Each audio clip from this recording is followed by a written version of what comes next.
les jours de Hanouka ont été fixés, le Hodot ou le Hallel, pour te louer, pour louer à Kadosh Baruch Hu. En effet, on sait très bien que la fête de Hanouka est le moment où on lit le Hallel pendant 8 jours, le Hallel en entier, et c'est ça le Hodot ou le Hallel.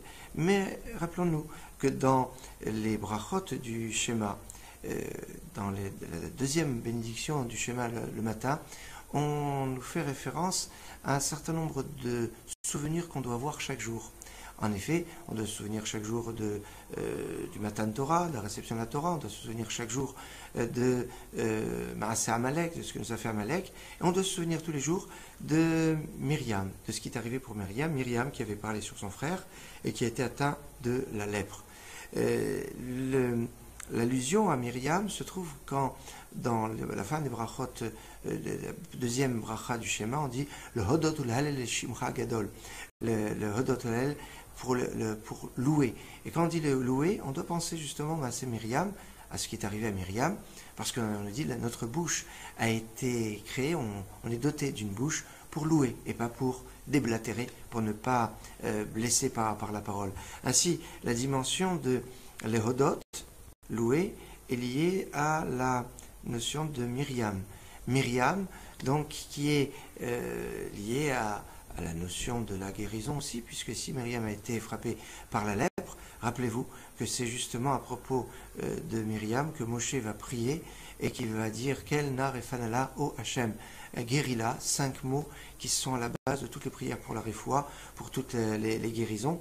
Et donc il y a ici quelque chose de fondamental lié à Myriam, Myriam qui est liée à la notion de la louange pour Hachem, la louange à Dieu, puisque, rappelez-vous, au moment du passage de la mer Rouge, on dit « Az Yashir Moshe, où venez Israël », alors Moshe, les enfants d'Israël sont mis à chanter, et qu'est-ce qui est marqué après la Shirat Hayam? On dit que Myriam est sortie Betupim Mimcholot, Myriam, la sœur d'Aaron, Myriam Nevia, Myriam la prophète, et donc il y a un lien entre la louange, Myriam, la Shmirat HaLashon, puisque Myriam a été frappée à cause de la faute du Lashon Hara, et va être guérie justement par la prière de Moshe de cette faute par rapport au Lashon Hara.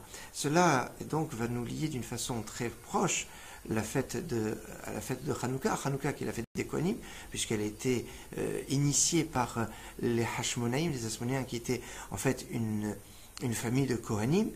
Et la fête de Hanouka, la Hodot, pour louer, liée au Kohanim. Or, c'est le Kohen qui définit, quand il y a une plaie de lèpre, si la personne est pure ou impure, et à quel moment, si elle était pure, à quel moment on peut considérer qu'elle est guérie de sa lèpre. Ainsi, tout ça est lié au Kohen. Et remarquez que le début de la fête de Hanouka nous a indiqué un lien très spécial, justement, avec la guérison et la bonne santé. Comme on le voit, le premier jour de Hanouka, au moment où on allume les lumières de Hanouka, on a fait 3 brachot, 3 bénédictions. La Likner Hanouka, l'allumation à l'image de Hanoukia, Shasanissim Lavotenu, qui a fait des miracles à nos pères, comme à cette époque, et la 3e bracha qu'on fait uniquement le premier jour, chez Ahyan Wikimen Vigianu Lazmanezé, qui nous a fait vivre et atteindre cet instant. Ces 3 brachot, nous dit le Ben Ishraï, peuvent être liés dans leur ordre à un événement qui est arrivé quand les enfants d'Israël étaient dans le désert, où ils avaient dit du Lashon Hara. Ah tiens, on revient encore au Lashon Hara. Eh bien oui, ils avaient dit du Lashon Hara contre Moshe et contre Hachem, et Hachem avait envoyé des serpents venimeux, des serpents brûlants, comme le dit le texte, qui étaient en train de décimer le peuple. Alors le peuple est venu voir Moshe et a dit nous voulons faire teshuva, nous voulons te demander pardon et nous voulons faire teshuva par rapport à ce que nous avons fait. Hachem dit à ce moment-là à Moshe, pour qu'il puisse guérir de leur mal, eh bien de faire un Sedra Saraf. Il dit tu vas faire un serpent en airain, que Vesamta Oto à la nest, tu le placeras sur le mât, afin que tout le monde puisse le voir, et tout celui qui a été mordu et qui le verra, quand il le verra, il vivra. Et remarquez que ce serpent d'airain va être quelque part le symbole du caducé. Remarque pour les médecins et les pharmaciens qui leur permet d'avoir ce sigle, ce lien qui nous fait penser donc à la notion de la guérison. La source se trouve dans le livre de Bamidbar, dans le livre des Nombres, justement dans la Parashat Rukat.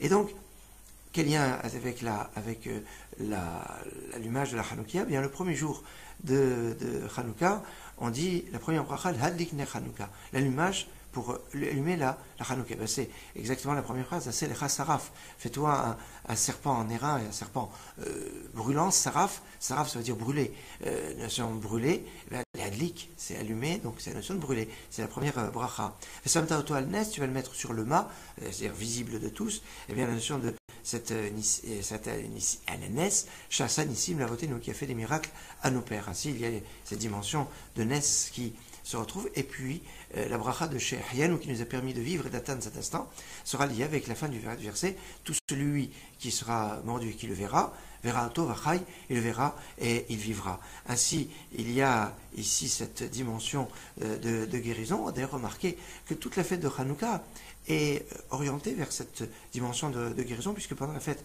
de Hanouka, à la fois on lit le Hallel, avec la bouche, ça c'est la mitzvah qu'on fait dans la journée, et on allume la Hanoukia, c'est la notion de la lumière, hein, cette lumière, or la lumière, pour la Hanoukia, P pour la bouche, pour l'expression de la louange à Hachem, or et fait, si vous prenez ces lettres ensemble, or et fait, bien ça fait Refoua.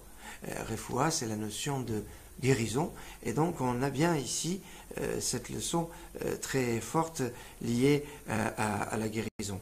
Alors on peut remarquer aussi que bien connu par rapport au principe de Shmirat HaLashon, vous avez cette association qui s'appelle un langage pour la vie. Un langage pour la vie, en fait, c'est le principe de Shmirat HaLashon, parce que qui aime la vie, comme dit le verset, eh bien, Netzol Lashon Chamera, épargne ta parole, dire le mal, c'est la meilleure clé pour la vie d'ailleurs. Cette dimension de vie est toujours une dimension qui est double. Haïm, on dit en hébreu, la notion de vie, c'est toujours une notion qui est un duel, parce qu'elle vit ici, et la vie dans l'Olam Haba, dans le monde futur. Or, remarquez que si on prend le mot Chai, qui veut dire la vie, et qu'on le multiplie par 2, Chai, c'est la vie, ça vaut 18, Chet, 8, Yud, 10, ça fait 18, 2 fois 18, ça fait 36. 36, c'est le nombre de lumières qu'on allume à Hanouka. Alors, on a bien compris que si on a cette dimension de lumière, eh bien, la bonne santé en hébreu se dit Beriout. Beriout, eh bien Beriout, c'est les mêmes lettres que Baït, or, la lumière et la maison. Enfin, la maison et la lumière plutôt. Baït, or, vous fondez les deux, eh bien ça nous fait la notion de Beriout, la notion de bonne santé. Alors ici, lié à la notion de Baït, c'est-à-dire la maison, c'est pour ça que l'image de la Hanoukia est liée à la maison d'une façon puissante et forte, puisque on la met à l'entrée de la maison, à sa fenêtre. Enfin, c'est à la maison. On n'est pas quitte de l'allumage de la Hanoukia par l'allumage que l'on fait soit à la synagogue, soit dans des allumages publics, soit dans des mariages ou quand on est réunis. Non, c'est à la maison. Donc c'est bien lié à la notion de maison. Pourquoi? Parce que le miracle de Hanouka est arrivé à l'époque du deuxième temple, au milieu de l'époque du deuxième temple. Et donc, c'est donc une sorte d'invitation à réfléchir sur l'importance du Beth Amikdash, du temple. D'ailleurs, quelques jours après, 8 jours après, pratiquement un peu plus que 8 jours après la fête de Hanouka, eh bien, on a le premier jour de jeûne lié à la destruction du Beth Amikdash, le 10 Tevet, qui marque le début du siège de Yerushalayim, qui va amener la destruction du premier temple, du premier Beth Amikdash. Alors, on doit savoir s'orienter à travers notre bonne santé, eh bien, pour retrouver toute la Beriout, pour qu'il y ait la Beriout, il y a le or, la lumière, non la lumière Hanouka, mais ce qui nous manque c'est le Baït, c'est quoi le Baït Amikdash, le temple. Remarquez que on dit pour la fête de Purim, la Yehudim Aïta Ora, Vesimcha, Vesason Vikar, dans la Megillah est marqué, et pour les Juifs c'était Ora, il y avait de la lumière. À l'époque de Purim, il n'y avait pas encore le Beth Amikdash. À l'époque de Purim, il y a une simcha extraordinaire, mais il manque quelque chose de fondamental. C'est le temple. C'est le Baït, c'est le Beth Amikdash. On est entre la destruction du premier temple et la reconstruction du deuxième temple. C'était justement ce que Ahashverosh et Haman voulaient éviter, la reconstruction du deuxième temple. Grâce à Dieu, eh bien, ils n'ont pas pu le bloquer trop longtemps et le deuxième Beth Amikdash a pu être construit après le règne d'Ahashverosh, d'Assuérus, et grâce au fils d'Esther. Enfin, c'est déjà une autre histoire. Cela dit, eh bien, pendant la période d'hiver, on est invité donc entre Hanouka et Purim, parce qu'il y a une sorte de complémentarité entre Hanouka et Purim, eh bien à construire notamment notre santé, de construire le Beth Amikdash à travers la notion de Shmirat HaLashon. On sait que le temple a été détruit à cause de la haine gratuite, notamment le deuxième temple, mais même le premier temple, c'est aussi lié à la notion de la parole, et c'est ici quelque chose de fondamental que l'on doit avoir présent à l'esprit, cette dimension que la Shmirat HaLashon, faire attention à ce que l'on dit, comme le dit le Chafetz Chaim dans son introduction à son livre, le Chafetz Chaim, la haine gratuite est la source, la base de tous les problèmes.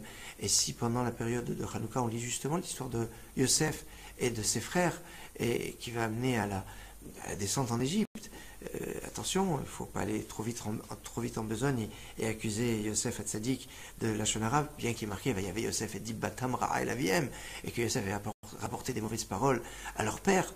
Il faut rester très circonspect sur cette question et ne pas faire de paroles négatives sur Yosef Hatzadik, sur cette question.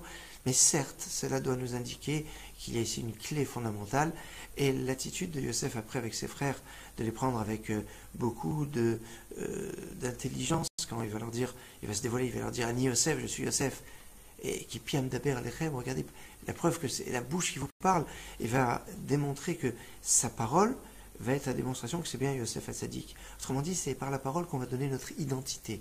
C'est par la parole que l'on va donner notre profondeur. Et que va dire Yosef quand il va se dévoiler à ses frères? Il va dire, ne vous inquiétez pas, Hachem m'a envoyé en éclaireur, il va consoler ses frères, ceux qui l'ont vendu, au lieu de les réprimander d'une façon dure. Il va tout simplement leur dire « je suis Yosef ». Et ils vont comprendre avec cette phrase-là quelque chose de terrible. Mais de suite, il va les consoler en leur disant « c'est Akadosh Baruch Hu qui m'a envoyé devant ». Le Lachon hara, les paroles négatives, qui sont souvent liées à une mauvaise perception du monde, eh bien, on va pouvoir reconstruire, grâce à la Emouna, à la foi à Akadosh Baruch Hu, à la conscience que l'on doit avoir de l'Ashgacha pratit, comme Yosef Hatzadik va évoquer à ses frères, eh bien on va montrer quelque chose de fondamental qui permettra de comprendre qu'il n'y a pas de place au Lachon hara, il n'y a pas de place aux paroles négatives, et que si quelqu'un fait du Lachon hara, c'est qu'il a un problème de Emouna, un problème de foi en Kadosh Baruch Hu. Et cette dimension de foi, eh bien, est liée à la brioute. Dans le Rav de Weinstein nous dit que quand on fait la tefila, eh bien, on doit savoir qu'on doit prier Hachem parce qu'il y a un besoin de tefilot dans le monde. Ainsi, quand il peut avoir un besoin de tefilot dans le monde, Hachem peut envoyer un problème, que ce soit un problème de parnassa, un problème dans le domaine économique ou dans le domaine de la santé, pour nous motiver, pour nous booster pour prier. Mais si maintenant on est déjà boosté pour prier, alors il n'y a plus besoin du problème de santé ou du problème de parnassa ou de tous les problèmes possibles et imaginables. C'est finalement c'est nous qui allons placer la puissance de notre parole, si nous savons la dynamiser comme il le faut, pour éviter tous les problèmes. Mais évidemment, une parole qui va donc s'adresser à Kadosh Baruch Hu, qui va s'adresser à Dieu, ne peut avoir tout son sens que si elle n'est pas polluée par des mauvaises paroles, si elle n'est pas abîmée par du Lachon hara. Aussi, la clé donc pour les tefilot, pour les prières, pour arriver à tout ce que l'on pourrait demander à Hachem, eh bien, passe par une Shmirat HaLashon, passe par langage pour la vie. À quelque part, on comprend le sens de la vie qui est fondé ici, parce que quelque part, c'est toute la vie qui est liée à cette leçon, à cette notion de comportement, et cette notion pour arriver à la tefila, pour arriver dans les fêtes de Purim qui arriveront, eh bien, reconstruire le Beth Amikdash grâce à notre filote, en demandant à Hachem, du plus profond de notre cœur, la reconstruction du troisième Beth Amikdash, et en faisant attention pour pouvoir lui demander à ce que notre parole, à ce que notre bouche puisse être pure, puisse être exempt de toute parole négative, et au contraire d'être la base de l'expression de la hauteur humaine, parce qu'on nous dit que Dieu a créé l'homme à son image, notamment par rapport à la parole, et bien que l'homme sache utiliser sa parole comme il le faut. Bonne journée, Et puis, dans la perspective des jours qui arrivent, peut-être bonne fête de Purim, ou pour les jours qui arrivent, une bonne réception de la Géoula, de la délivrance. Bonne journée.